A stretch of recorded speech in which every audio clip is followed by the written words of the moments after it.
satu sistem yang dirancang untuk memantau kerja SKDR ini dalam mendeteksi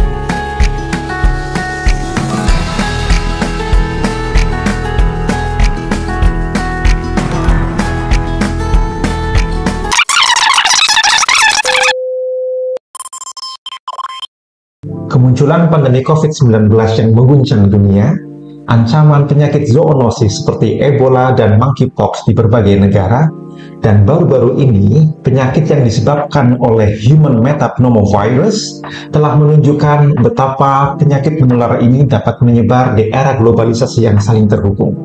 Tanpa deteksi dan respon cepat, maka kehadiran penyakit-penyakit tersebut tidak hanya membawa dampak bagi kesehatan masyarakat, namun juga mengganggu stabilitas ekonomi dan sosial. Ancaman penyakit-penyakit tersebut telah menunjukkan kepada kita tentang pentingnya sistem kewaspadaan dini dan respon di pintu masuk. Bersama saya Abdillah Farhan, inilah Sharing About Quarantine and Outbreak Response atau Squadron. Pada kesempatan kali ini, kita akan mengulas banyak tentang sistem kewaspadaan dini dan respon atau SKDR. Dan pada kesempatan kali ini, kita sudah kedatangan salah satu narasumber dari BK Kelas 1 Tarakan. Beliau adalah seorang epidemiolog ahli muda dan juga Ketua Perhimpunan Ahli Epidemiologi Indonesia di cabang Kalimantan Utara. Kita sambut, selamat pagi, Selamat Wahyu. Selamat pagi, Mas Farhan. Saya panggilnya apa? Mas Wahyu, Pak Wahyu, atau boleh, Pak Wahyu, atau Om Wahyu aja mungkin. Panggil Wahyu boleh. Oke, Mas Wahyu aja lah ya, sama-sama muda ya.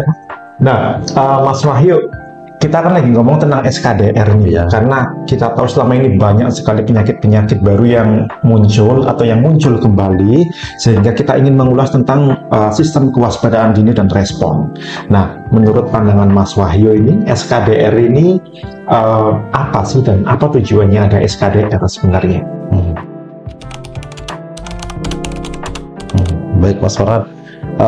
SKDR sendiri itu adalah satu sistem yang dirancang untuk memantau perkembangan tren suatu penyakit yang ada di wilayah. Itu biasanya dipantaunya setiap mingguan. Jadi itu untuk mengirimkan signal kepada pengelola program di petugas kesehatan sehingga dapat merespon cepat terhadap kejadian KLB. Nah, untuk tujuannya sendiri, Mas Farhan, itu untuk menekan supaya tren penyakit itu tidak menjadi KLB. Oh gitu. Kemudian bagaimana cara kerja SKDR ini dalam mendeteksi ancaman kesehatan, Mas? Iya, cara kerjanya sendiri sebenarnya sistem ini dirancang dalam bentuk aplikasi. Jadi dari tim unit pelapor itu nanti menginput data-data pemantauan dari wilayah, misalnya dari rumah sakit, kemudian dari laboratorium, itu diinput dalam sistem aplikasi, kemudian dianalisis, diawasi dari segi tren penyakitnya, kemudian selanjutnya akan dievaluasi untuk menjadikan sebuah peringatan. Misalnya nanti ada nilai batas yang tinggi, maka tren penyakit itu menjadi kewaspadaan sehingga harus kita meresponnya secara cepat. Begitu, Mas Farhan. Nah, jenis penyakitnya penyakit apa aja? Apakah hanya penyakit menular aja atau hanya penyakit-penyakit tertentu yang menimbulkan KLB, atau semua penyakit bisa dideteksi di SKDR ini, Mas? Ya, untuk sistem kewaspadaan dini itu sebenarnya semua penyakit menular ya, yang berpotensi KLB, tapi tidak menutup kemungkinan juga untuk penyakit-penyakit yang dari zoonosis, seperti contohnya penyakit antraks, rabies, kemudian leptospirosis, semua jenis penyakit menular seperti demam berdarah, kemudian demam tifoid, kemudian malaria, itu termasuk jenis penyakit yang harus dilaporkan di SKDR. Ada juga jenis penyakit yang langka ya, kayak Kawasaki, atau jenis penyakit-penyakit yang saat ini sedang tren, MERS-CoV, kemudian flu burung, dan jenis-jenis penyakit emerging lainnya. Jadi ketika ditemukan ditemukan penyakit itu atau ditemukan ancaman penyakit itu harus dilaporkan ke dalam sistem aplikasi tersebut ya? Ya betul, harus diinput di dalam sistem aplikasi yang dimana setiap petugas itu sudah punya user masing-masing seperti itu. Nanti di situ dipantaunya tiap mingguan. Setiap minggu? Setiap minggu. Jadi setiap minggu kita harus melakukan semacam pemantauan untuk ya sebagai kewaspadaan gitu ya?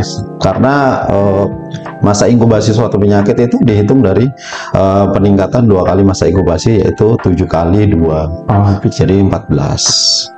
Nah terus peran BKK Tarakan sendiri lah, kira-kira seberapa pentingnya peran BKK? Kayaknya kalau dari percakapan kita tadi ini amat sangat penting gitu ya BKK dalam SKDR ini. Menurut Mas Wahyu gimana? Iya, BKK itu satu unit di bawah Kementerian Kesehatan yang fungsinya hampir sama dengan Dinas Kesehatan atau Dinas Provinsi. Cuman yang membedakan adalah kita mendeteksinya di pintu masuk. Ya, contohnya di bandara dan pelabuhan. Perannya yaitu sama dengan memantau tingkat kesehatan masyarakat, kemudian deteksi dini di pintu masuk. Kalau disebut ya di POE ya, point of entry-nya di BKK, seperti itu sih. Gitu. Terus strategi dari BKK Tarakan apa dalam meningkatkan kewaspadaan terhadap penyakit tersebut melalui SKDR ini? Ya, strategi yang pertama Mas Farhan untuk SKDR sendiri, yang pertama kita harus meningkatkan kompetensi dari petugasnya sendiri, kemudian memperluas wilayah pemantauan di pintu masuk. Misalnya kalau kita ada beberapa wilker, ya wilker yang di point of entry itulah yang menjadi sumber pelaporan nanti. Strategi yang kedua tentunya didukung dengan sumber daya manusia yang kompeten, kemudian juga sumber dana untuk melaksanakan program seperti itu. Nah kemudian kita kan stakeholder, kita kan di pintu masuk gitu ya. Iya Mas. Aparat di pintu masuk, petugas di pintu masuk. Ketika kita menemukan suatu gejala penyakit baik pada pelaku perjalanan, kemudian pada pekerja migran Indonesia atau pada masyarakat di sekitar pelabuhan atau bandara, kira-kira siapa stakeholders yang ada di sekitar bandara atau pelabuhan tersebut yang berperan, turut serta berperan di SKDR ini? Ya, kalau kita bicara tentang siapa saja yang terlibat di dalam melaksanakan tugas sebagai stakeholder, tentunya banyak sekali ya Mas ya. Tentunya masyarakat bandara sendiri itu yang mengelola bandara atau pelabuhan seperti Pelindo atau pengelola bandara itu juga di stakeholder kita untuk unit pelapor. Cuma nanti kalau tingkatnya wilayah ya banyak, ada rumah sakit, dinas kesehatan, laboratorium, klinik-klinik, Fasyankes yang ada di wilayah itu sebagai mitra kerja kita dan juga stakeholder kita gitu. Nah, gitu. Jadi kita mendeteksi ancaman, kemudian merespon dan mencegah, dan kita melakukan upaya pengendalian gitu ya. Iya. Lalu indikator keberhasilan dari SKDR ini apa, Mas? Ya, sebenarnya upaya dari kegiatan ini itu salah satunya adalah untuk menekan tren penyakitnya supaya tidak meningkat ya. Yang jelas yang pertama itu penyakitnya mulai menurun, tidak menjadi KLB. Kemudian indikator selanjutnya tentunya petugas sendiri itu harus punya kompeten itu sekitar 90%. Dan juga tren penyakit yang ada ya kurang dari 80% lah gitu. Nah, kita kan tugas di pintu masuk, artinya kita melindungi masyarakat supaya enggak terkena ancaman penyakit tersebut gitu ya. Nah, tapi kan kita pasti juga mengharapkan peran serta masyarakat kan dalam SKDR. Betul. Kira-kira peran serta masyarakat ini apa?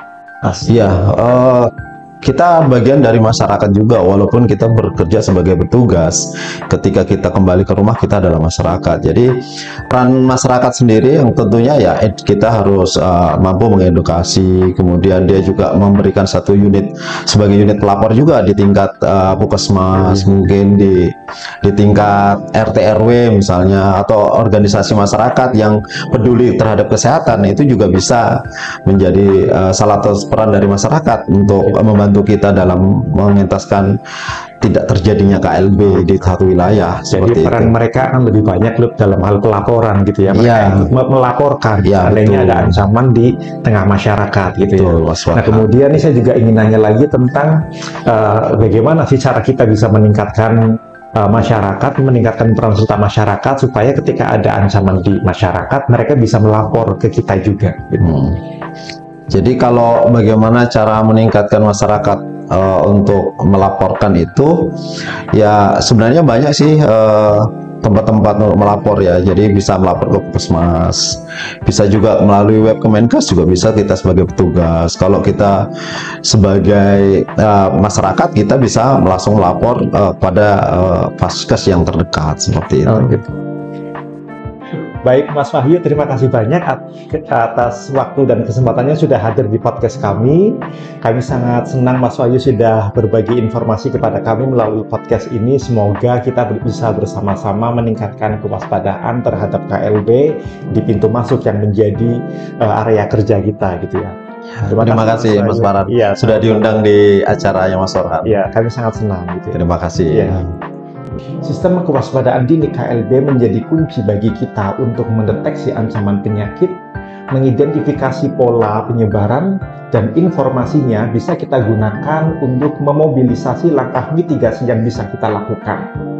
Balai Kekarantinaan Kesehatan Kelas 1 Tarakan terus berupaya untuk meningkatkan kemampuan deteksi, cegah, dan respon terhadap penyakit menular baru dan penyakit menular yang muncul kembali, agar eskalasi KLB di masa depan tidak lagi terjadi di negara kita. Saya Abdillah Farhan, terima kasih telah menyaksikan podcast ini. Salam Skuadron.